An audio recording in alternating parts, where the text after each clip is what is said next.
ఇరాన్కి ఒక షాకింగ్ పరిణామం. అణ్వాయుధాలు తయారు చేయడానికి సంబంధించి ఉన్నటువంటి సైంటిస్టులు చాలామందిని రీసెంట్గా ఎయిర్ స్ట్రైక్స్లో లేపేసింది ఇరాన్, అదే ఇజ్రాయెల్. అలాగే అమెరికా చేసిన B-2 బాంబర్ల అటాక్స్లో మరికొంతమంది చచ్చిపోయారు.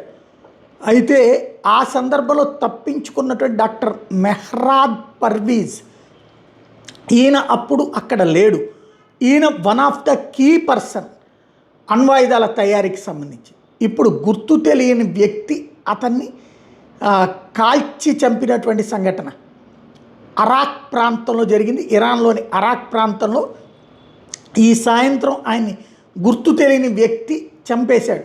ఓ పక్కన రేపు కాక ఎల్లుండి ఇరాన్ ఒప్పందం కుదురుతుందనుకుంటుండగా అణ్వస్త్రాలు మేము తయారు చేయబోమని హామీ ఇచ్చినా వాళ్ళని నమ్మట్లేదు. ఇది ఇజ్రాయెల్ ఆపరేషన్, మొసాద్ ఆపరేషన్, ఇదిగో ఈ చనిపోయింది ఇతనే అన్నటువంటిది ఇరాన్లో ఉన్నటువంటి ఒక సెక్షన్ ఆఫ్ మీడియా ఫోకస్ చేస్తున్న అంశం.